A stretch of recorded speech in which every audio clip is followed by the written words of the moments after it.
Picture this. A 13-year-old widow, barely alive after an agonising childbirth, holds the future King of England in her arms. This isn't just a medieval tragedy, it's the origin story of the Tudor dynasty. Margaret Beaufort's brutal delivery at Pembroke Castle left her permanently injured, but forged an unbreakable bond with her son Henry Tudor that would reshape history.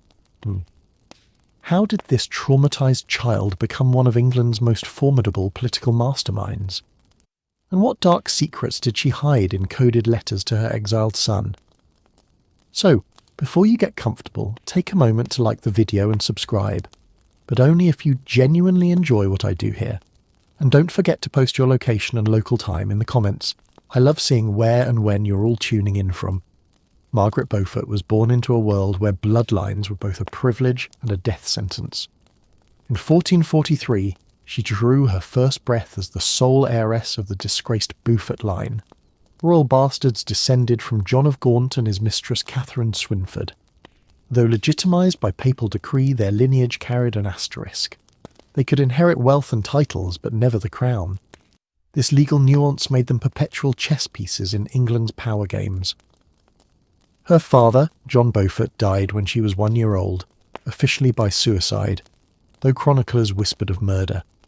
With Lancastrian loyalties crumbling during the early tremors of the Wars of the Roses, Margaret's survival became a calculated political equation. Noble infants weren't raised, they were brokered. At 7 months old, she was already contracted in marriage to John de la Pole, a union dissolved within years as alliances shifted. These infant betrothals weren't ceremonies but legal instruments, binding property and influence through children who couldn't yet read the contracts signed in their name. By age 9, Margaret had been reassigned to Edmund Tudor, half-brother to Henry VI. The match strategically stitched together Lancastrian factions, though neither child had agency in the deal. Medieval noble girls weren't merely married young, they were currency. Their wombs became disputed territories, their maidenheads collateral in wars fought with parchment and pedigrees. Margaret's upbringing at Bletsoe Castle under her mother's watch was an anomaly. Most high-born girls were sent to their future husbands' households for training. This brief respite gave her something rare, time to observe how power moved before she was forced to move with it. The Beaufort women had long mastered survival in the margins. Margaret's grandmother, Joan Beaufort, had navigated 4 marriages and a kidnapping, setting a precedent for resilient womanhood. These lessons reached Margaret through hushed conversations and the sharpening of quills, the unwritten curriculum of noble girls who'd inherit shattered fortunes. By her 10th birthday, she could likely recite the clauses that barred her family from the throne while making them indispensable to those who sat on it. When Henry VI's mental collapse in 1453 sent the kingdom spiralling, Margaret's fate accelerated. The Tudor marriage was activated, and at 12, still months from menstruation, she was handed to a 24-year-old soldier.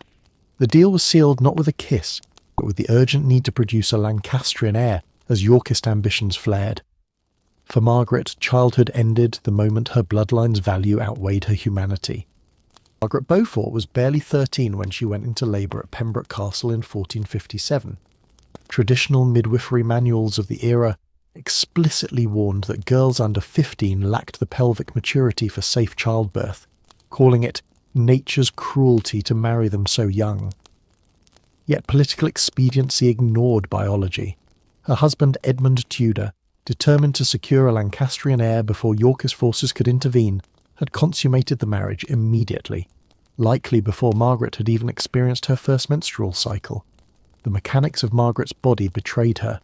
A typical 13-year-old pelvis measures just 10 to 11 centimetres across, nearly a third narrower than an adult woman's. Tudor-era midwives lacked forceps or antiseptics.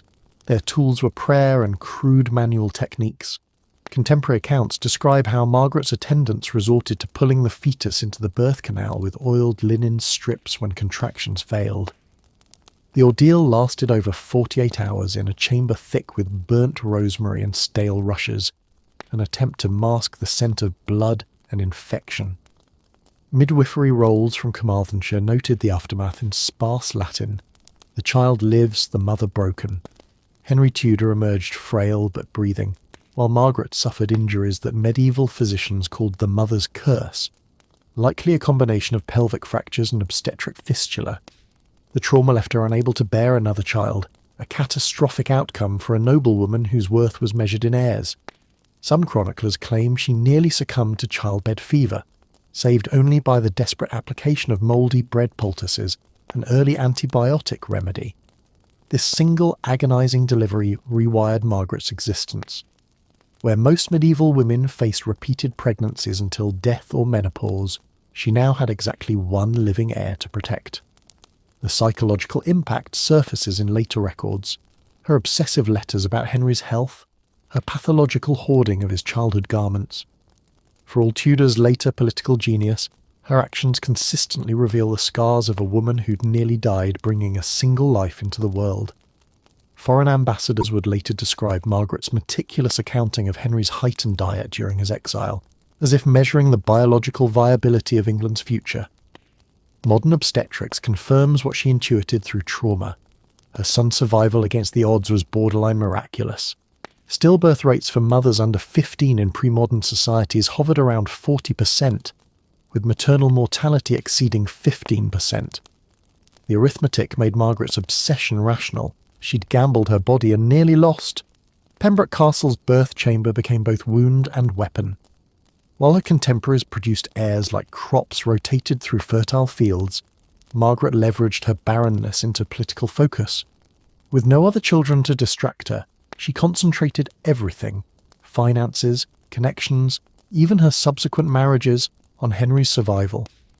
Nobody watching the broken girl recover in 1457 could have guessed she'd transform maternal desperation into dynastic destiny. When she rose from that bloodied bed, she left behind any semblance of childhood. What emerged was something far more dangerous.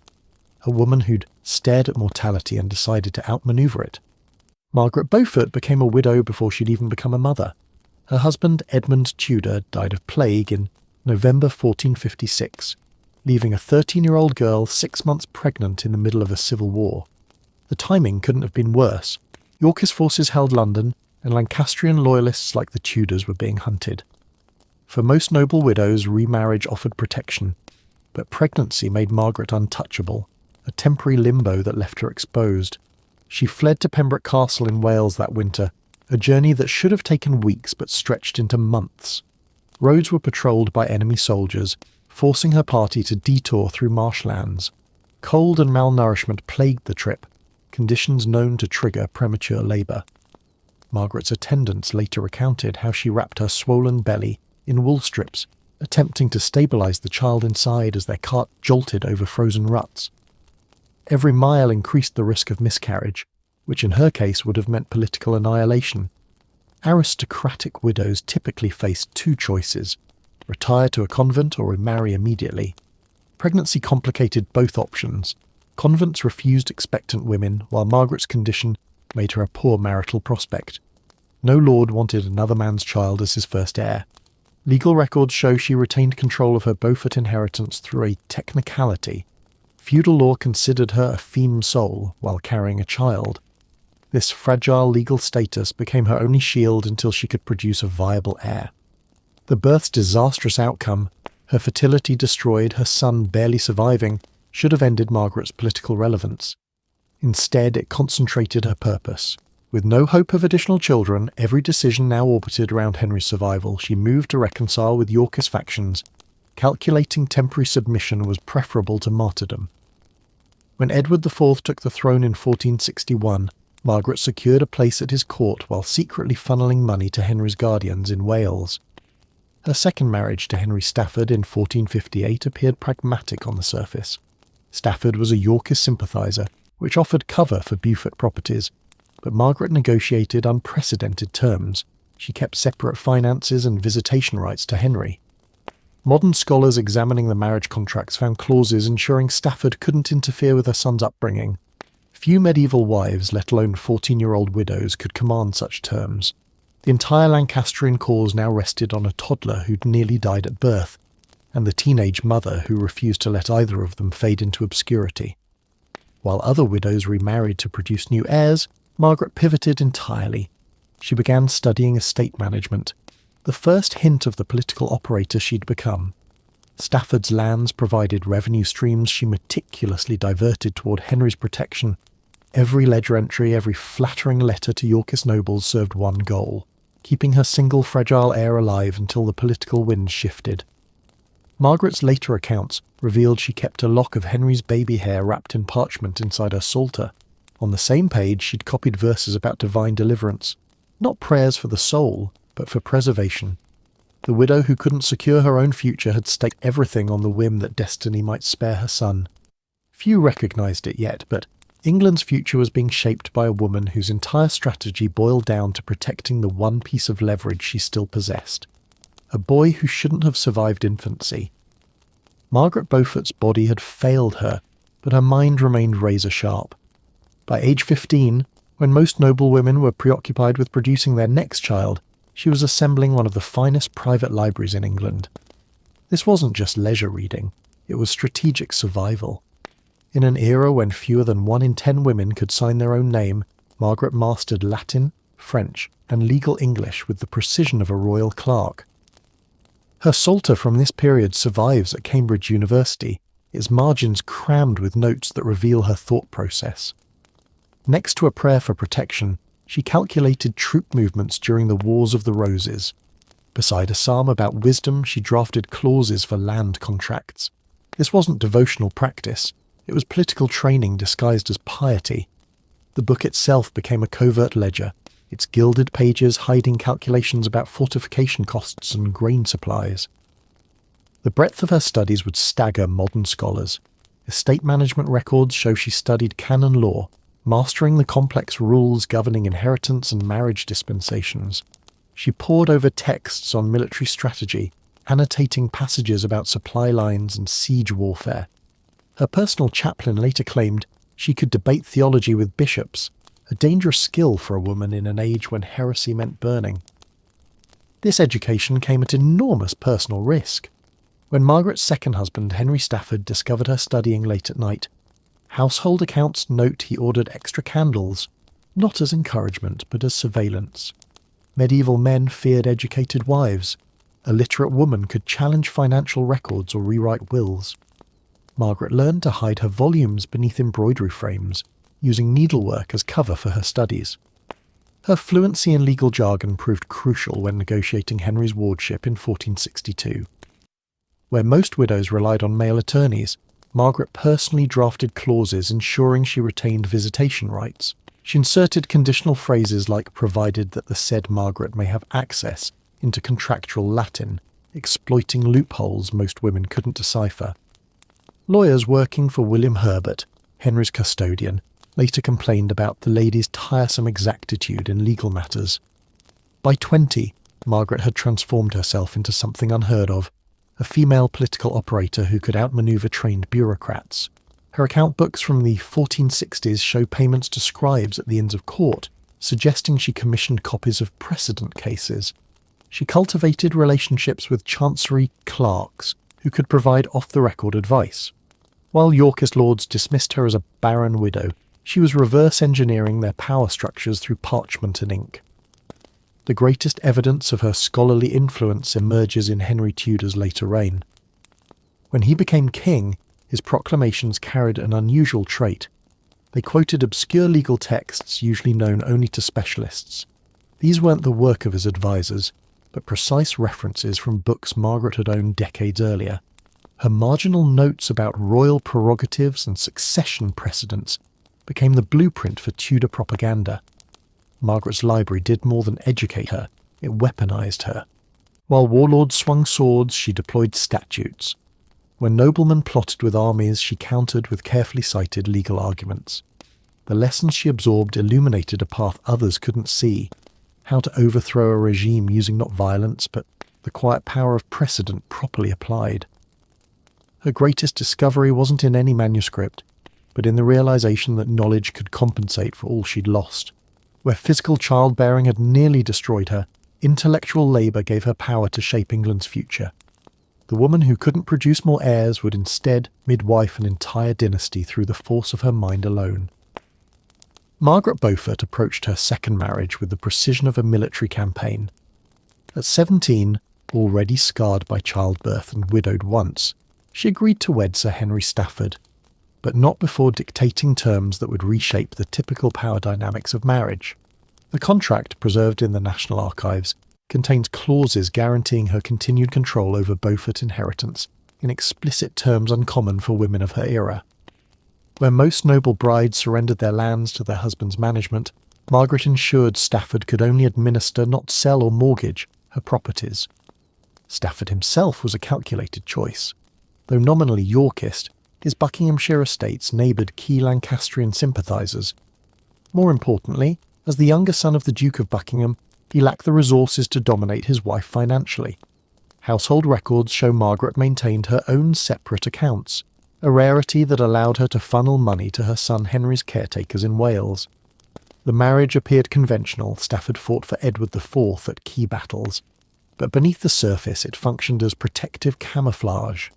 Her legal acumen emerged in mundane documents.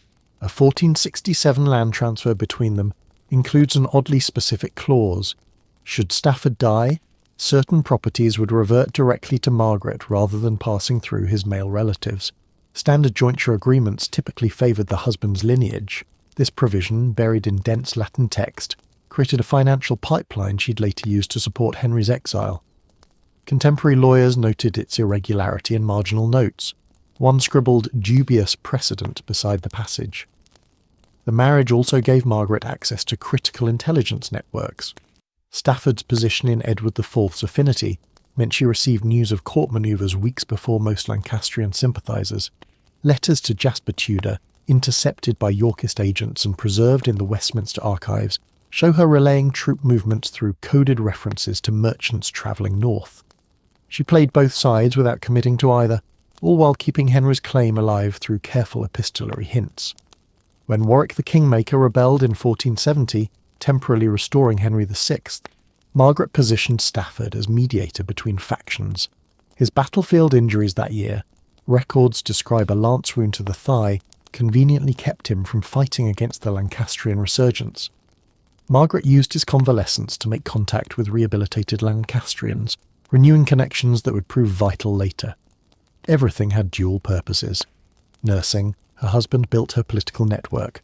Stafford's death at Barnet in 1471 should have left Margaret defenceless once more. Instead, she employed another unconventional tactic, delaying remarriage for 3 years while lobbying to reclaim Henry's wardship. Patent rolls show she petitioned Edward IV directly, arguing her son's separation violated maternal rights under common law. The argument failed legally, but established her as a persistent opponent worth placating. Her account books from this period reveal telling expenditures. Payments to heralds and messengers spike while clothing expenses drop. Resources redirected from household management to information gathering. She commissioned multiple copies of legal texts concerning royal wardship, annotating passages about appeals. When she finally married Thomas Stanley in 1472, Margaret again dictated terms, separate finances, control of Beaufort estates, and crucially, no requirement to live under his roof. The deal wasn't romance, but a partnership of mutual convenience. She gained protection while keeping autonomy. Each marital negotiation sharpened her skills. Where ordinary noblewomen saw marriage as an endpoint, Margaret treated it as tactical repositioning. The Stafford years taught her to weaponize marital customs while subverting male authority through contracts. When Stanley later hesitated at Bosworth Field, she knew exactly which clauses to invoke, because she'd spent 2 decades mastering the art of conjugal warfare. Margaret Beaufort's third marriage wasn't about love or companionship, it was a strategic alliance with precision timing. When she married Thomas Stanley in 1472, she gained access to something more valuable than romantic affection, his vast network of northern retainers and castles spanning Lancashire to the Welsh marches. This territory formed an invisible highway connecting her exiled son Henry in Brittany to potential allies in England. Stanley was the perfect camouflage. As Edward IV's steward of the household, he projected unwavering Yorkist loyalty, while secretly tolerating his wife's Lancastrian activities. Government records show Margaret travelling freely between Stanley's properties, using his official seals to move unchallenged through checkpoints. Her household accounts reveal payments to cloth merchants that don't match surviving inventory lists, likely cover for funding messengers to Henry. Their correspondence employed meticulous trade code. A 1482 letter discussing wool shipments to Calais contained marginal notations about 20 bolts of good Flemish weave that matched troop numbers Henry was recruiting in Brittany. Stanley's own stewards apparently missed these details, filing the documents with routine mercantile records. The system worked because Margaret understood something most nobles ignored. Bureaucrats rarely scrutinised boring financial paperwork. While Stanley entertained Yorkist officials at Latham Castle, Margaret cultivated rebel contacts in his shadow.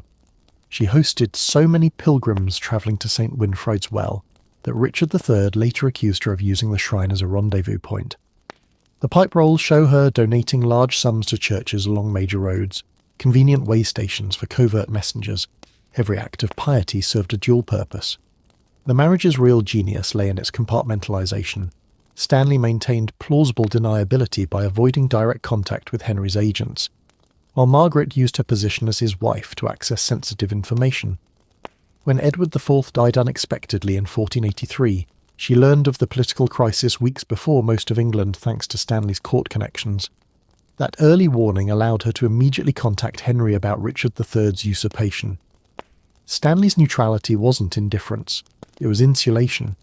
By never openly declaring for Henry, he kept his offices and influence, even as Margaret's plotting escalated. Her 1485 arrest for supporting rebellion barely affected him. Richard III couldn't risk alienating such a powerful fence-sitter. The king underestimated how thoroughly Margaret had studied her husband's psychology. She knew Stanley would only commit when victory seemed certain. Financial records from the months before Bosworth reveal Margaret's preparations. She liquidated hidden assets through Flemish bankers, sending Henry £3,000 disguised as payments for wine imports. Stanley's own accounts show unusually large outlays for harvest celebrations, likely covering mustering troops. The final masterstroke came when Margaret pledged loyalty to Richard, while secretly sending Stanley's younger brother William to join Henry's army. When Stanley forces famously held back at Bosworth until the decisive moment, it wasn't spontaneous hesitation. Margaret had spent 13 years conditioning him to wait for perfect odds. Their marriage functioned as the ultimate sleight of hand, a public display of marital harmony masking private manipulations. The same ledgers that recorded household expenses had secretly tallied the cost of a crown. In the end, Margaret proved that politics wasn't just fought with swords on battlefields, but with ink in accounting books. Every seemingly mundane entry, a loan to a wool merchant, a donation to a priory, became a thread in the tapestry of Henry's return. Stanley provided the shield, but Margaret wielded the pen that wrote their future. When Henry crossed the Channel in 1485, he sailed on a current of his mother's carefully documented deceit. When Edward IV's two young sons disappeared from the Tower in 1483, Margaret Beaufort recognised the opening she'd waited for. The boy's uncle, Richard III, had taken the throne amid whispers of murder, and the Yorkist faction began to fracture. For Margaret, this wasn't just political turmoil, it was her chance to push Henry's claim. She moved fast, reaching out to disaffected Yorkist supporters, bishops, and the few remaining Lancastrian loyalists who had survived the purges. Her network operated through trusted churchmen, particularly John Morton, Bishop of Ely, who became a crucial go-between. Messages travelled along pilgrimage routes, disguised as religious correspondence. Funds for mercenaries and weapons were funneled through the Flemish wool trade, hidden in shipments of cloth and dye. Margaret's agents in Calais and Brittany worked to secure foreign backing, while she coordinated with Henry's exiled court. The plan was bold, a two-pronged uprising with rebels rising in the south as Henry crossed the Channel from Brittany. But plots this elaborate rarely stay secret. By late 1483, Richard's spies had uncovered the conspiracy. Key supporters were arrested, some were executed. Margaret herself was placed under house arrest in her husband Thomas Stanley's estates, stripped of her lands and wealth. Any other noblewoman might have been broken, but for Margaret, confinement just meant working under tighter constraints. She still had Stanley's influence, her church connections, and the loyalty of servants who carried coded messages in laundry bundles or prayer books. House arrest became her unofficial headquarters. She couldn't move openly, but she could still direct resources. New alliances were forged with Elizabeth Woodville, the mother of the vanished princes, who saw Henry as her best hope for revenge against Richard. Margaret's lawyers quietly prepared legal justifications for Henry's claim, while her couriers kept Breton mercenary captains on standby. The 1483 rebellion had failed, but the groundwork had been laid. Richard underestimated the quiet widow under guard in the north. He thought confiscating her lands would cut her power, but Margaret had already shifted to other tools: trade networks, marriage agreements, and the growing public doubt over his legitimacy. The princes in the Tower had vanished, but their shadow weakened Richard's grip. Margaret's letters never mentioned them directly, but their absence haunted every line of her calculations. By the time Henry sailed for England in 1485, the landscape had been prepared. Stanley's armies would wait until the last moment at Bosworth, but Margaret had spent years ensuring they'd turn at the right time. The battlefield at Bosworth belonged to Henry Tudor, but the war was Margaret Beaufort's creation. While her son marched toward Richard III's forces in August 1485, she orchestrated the final moves from confinement at Stanley's estate. Richard had taken her lands and placed her under guard, but he couldn't sever her web of couriers and informants. Every rider carrying prayer books or merchant ledgers between Lancashire and Brittany carried something else: carefully coded instructions. Stanley's notorious hesitation during the battle wasn't indecision. It was the culmination of Margaret's meticulous coordination. French mercenary captains later testified that they received precise deployment orders from the English lady weeks before landing. Breton archives contained shipping manifests for armour and weapons labelled as textile shipments, all routed through Margaret's Flemish trade contacts. One document from Morlaix Harbour lists 40 barrels of Bordeaux wine that matched the exact number of cannons Henry's forces unloaded in Wales. Richard tried to break Margaret's strategy by taking her son hostage, but she had prepared for this. Stanley's younger brother, Sir William, had already joined Henry's army, ensuring that even if her husband wavered, the family's interests remained divided. She also exploited Richard's own propaganda. His claims of illegitimate birth against Edward IV's heirs had destabilised Yorkist loyalty. Now, Margaret's network spread rumours that Richard planned to disinherit his own supporters next. The doubts seeded by the vanished princes worked in her favour. If Richard would kill his nephews, why trust his promises to anyone? Margaret's courier system functioned with ruthless efficiency. Messages travelled via 3 separate routes: through church channels under Bishop Morton's protection, disguised as merchant correspondents in wool shipments, and through trusted servants moving between Stanley properties. When Henry needed confirmation of Lord Stanley's final position, the reply came hidden in a delivery of altar wine. Not coincidentally, the same vessels that had once carried her coded letters during the 1483 rebellion. The morning of August 22nd played out as Margaret had scripted. Stanley's forces held back while Oxford's vanguard engaged Richard's troops. French mercenaries, funded through Margaret's diverted estates revenues, hammered the king's flank. When Stanley finally committed his reserves, it wasn't a sudden change of heart, it was the execution of a prearranged signal. Welsh bards later sang of Henry's bravery, but the Breton mercenary Philippe de Crèvecoeur's diary tells another story. The order to advance came not from the Tudor, but from the Lady Margaret's man-at-arms. After the battle, Henry's coronation proclamation tellingly listed his mother before any noble supporter. The boy she had nearly died bearing at 13 now wore the crown she spent 3 decades manoeuvring him toward. Treasury records show her personal sigil appearing on early royal decrees, unprecedented for a queen mother. While Henry rebuilt England's government, Margaret reclaimed her confiscated lands with interest. The same legal expertise that preserved Beaufort assets during her marriages now secured Henry's regime. Bosworth wasn't won in a day. It was the result of Margaret's patient, calculated groundwork. The network she built through widowhood, the financial pipelines established during her marriages, the propaganda seeded in prayer books and legal arguments. When Stanley handed Henry the crown that afternoon, he was merely the final piece in a design Margaret had been drafting since Pembroke Castle's blood-stained birthing chamber. The moment historians would call the birth of the Tudor dynasty was, for her, simply the overdue completion of unfinished business. Her ledgers from that autumn tell the true story. Between entries for coronation banners and banquet spices, one line item stands out: repayment to a Flemish banker for services rendered. No details, no names, just the quiet balance sheet of a woman who had turned maternal devotion into a kingdom. Margaret Beaufort didn't just witness her son's coronation, she reshaped what it meant to be a king's mother. While medieval queens typically retreated to prayer chambers after their children took power, Margaret operated as Henry VII's chief political advisor. Court documents from 1486 show her signature appearing as Margaret R, the R standing for Richmond, but contemporaries noted it suspiciously resembled the regal R used by monarchs. Ambassadors complained she attended Privy Council meetings, an unthinkable breach of protocol. Where other royal mothers influenced through whispers, Margaret dictated policy in ink. She controlled Tudor patronage with meticulous precision. The royal accounts reveal her intercepting petitions meant for Henry, annotating them with rulings before they reached his desk. When the Duke of Buckingham sought favours, Margaret's marginal notes instructed him to address our offices at Collie Weston first. Her personal estates became extensions of crown authority. Judges held court in her manor houses. Foreign envoys reported to her before the king. The Vatican's archives contain letters from papal legates frustrated by her habit of rewriting diplomatic correspondence.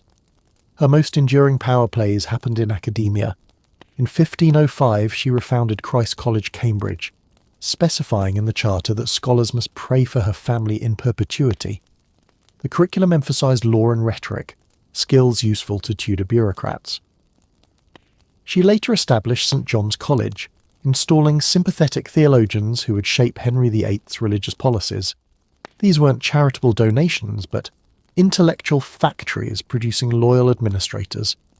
Visiting scholars noted her personal involvement, unusual for noble patrons. She once interrupted a lecture to correct a professor's interpretation of property law. The woman who'd been denied formal education became its greatest benefactor. Her handwritten notes in university account books show her tracking individual students' progress. She funded libraries with carefully selected texts. Legal manuals outnumbered devotional works 3-1.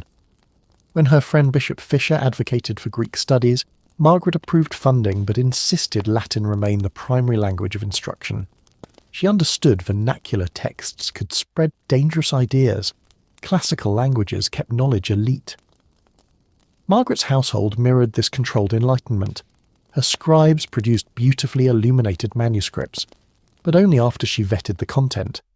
The famous printer William Caxton dedicated books to her, yet surviving correspondence shows she dictated which titles received patronage. Even her piety served political ends. She endowed preacherships across England with one condition: sermons must emphasise obedience to lawful rulers. The same woman who'd conspired against kings now ensured no one could replicate her rebellion.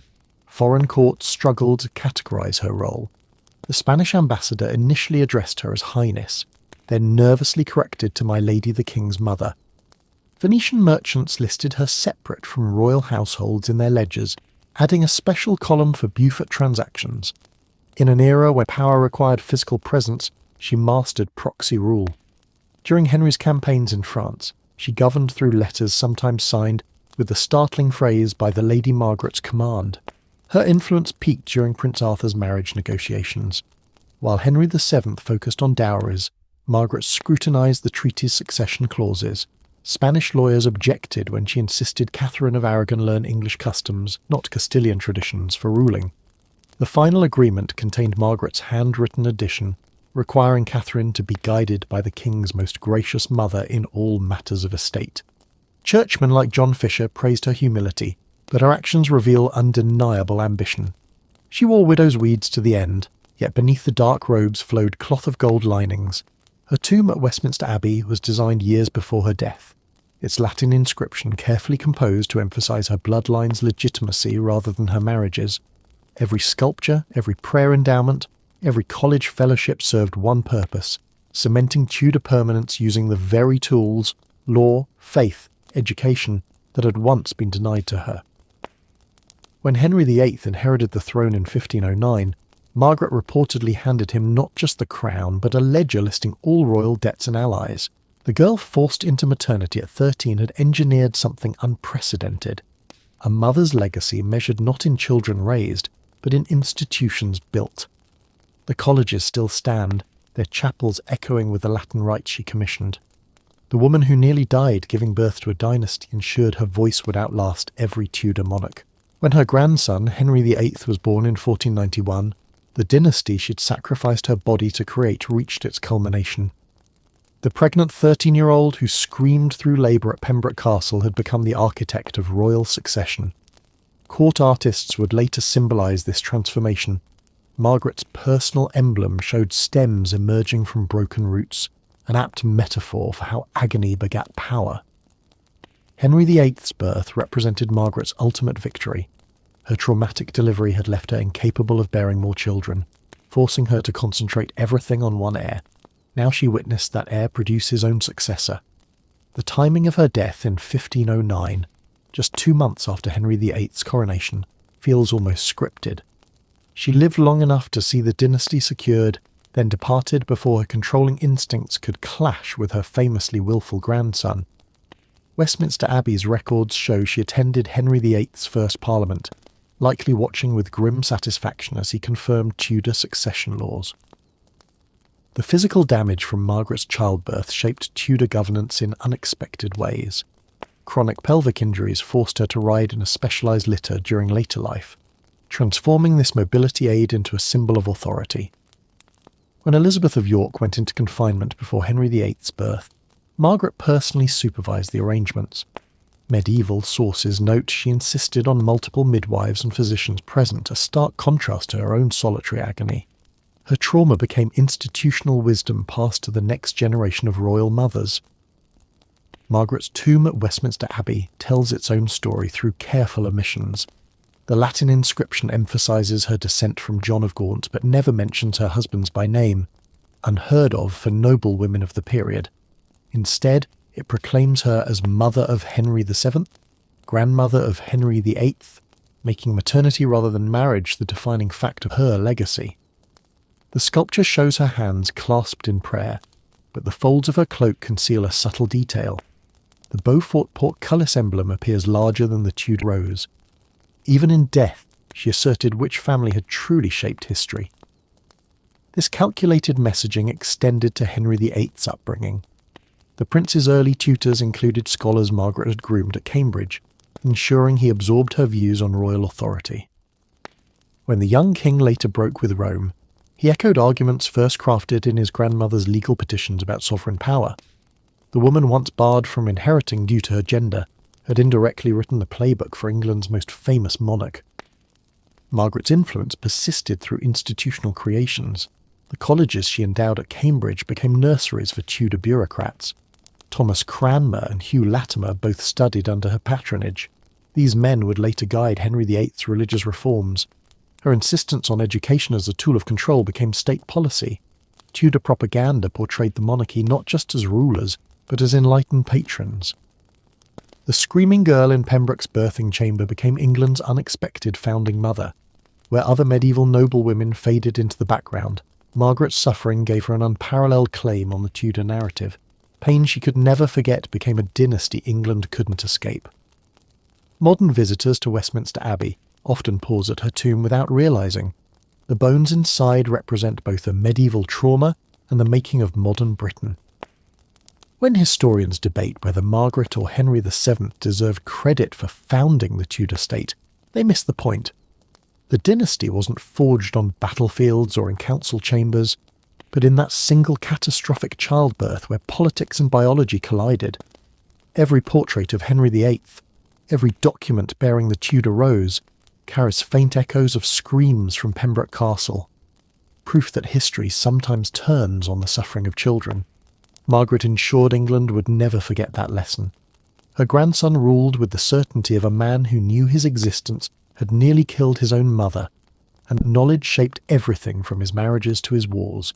The broken 13-year-old became the unspoken architect of England's future. Margaret Beaufort's story leaves us with an unsettling question. How much suffering justifies a dynasty? Her tomb at Westminster Abbey bears Latin inscriptions praising her piety, but the truth is written in the scars of a 13-year-old's broken body. The girl who nearly died delivering Henry VII became the architect of England's future. But at what cost? Her life forces us to weigh ambition against sacrifice, power against pain. If you want more stories of women who shaped history from the shadows, explore our series on forgotten architects of empires. The past isn't just written by victors. Sometimes it's written in childbirth blood.